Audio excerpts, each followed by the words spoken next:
Good afternoon दोस्तों।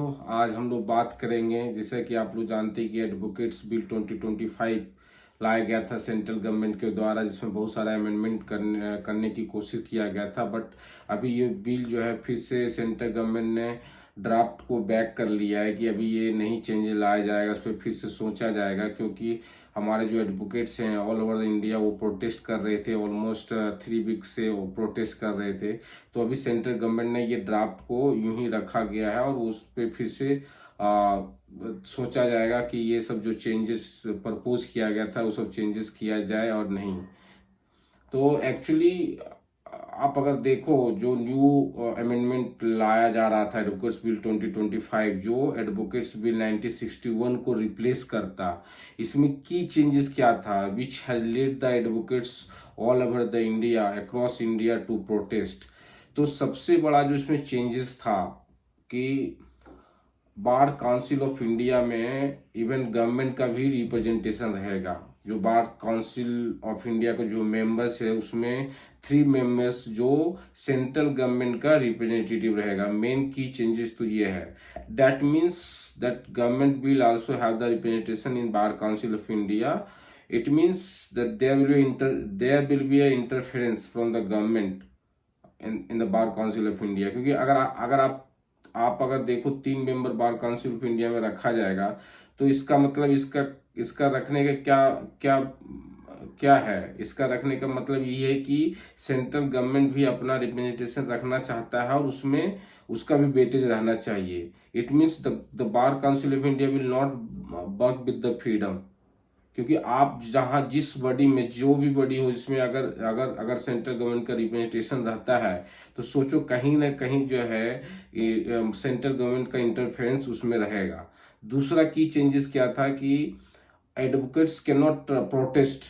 अगर 30 rule जो 35A है, जो एडवोकेट्स बिल जो नया चेंज है एडवोकेट बिल 2025 में, जिसमें सेक्शन 35A क्या बोलता है ना, no longer advocates will be able to protest over the court proceedings.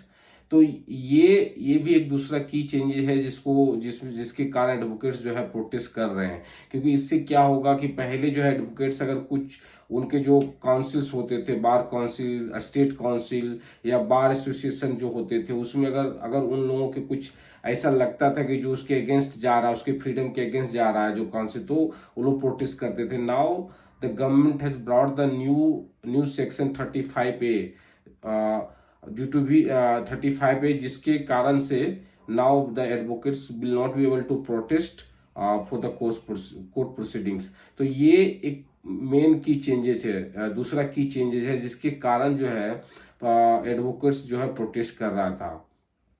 अब थर्ड चेंजेस क्या है, that bar council exam will be mandatory to practise as advocates.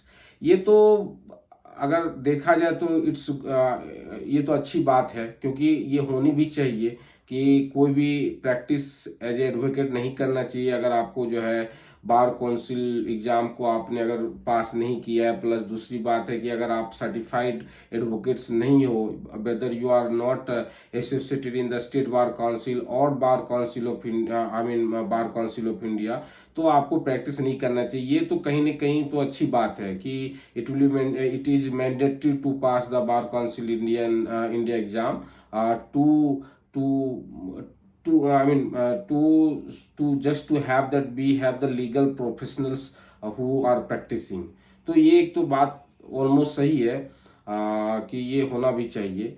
तो मेन जो चेंजेस है वो चेंजेस है जो गवर्नमेंट अपन जो 3 मेंबर को बार काउंसिल इंडिया में रख रही है, जिसमें गवर्नमेंट पे कहीं ना कहीं डिपेंडेंसी आ जाएगा और गवर्नमेंट इंटरफेरेंस करने की कोशिश करेगी। और दूसरी जो है जो 35A सेक्शन है, जिसमें बार काउंसिल जिसमें advocates can not protest for any court proceeding और फॉर एनी इशू, वो ये 2 मेन चेंज है जो बार काउंसिल भी objection, bar council of India है, they have also put an objection that we should not have all this sections. क्योंकि ये कहीं ना कहीं फ्रीडम को जो है ओवरराइड करती है, एडवोकेट्स के जो फ्रीडम होते हैं। तो अभी तो सेंट्रल गवर्नमेंट ड्राफ्ट बिल को they have taken back the draft bill. Now they have said that they will be thinking over this whether to bring all these changes to the current amendment or not। तो देखते हैं आगे क्या होता है। But ये दो मैंने जो चेंजेस बोला, ये जो मेन चेंजेस है जिसके कारण जो है एडवोकेट्स जो है प्रोटेस्ट कर रहे हैं almost for last 3 weeks. Thank you.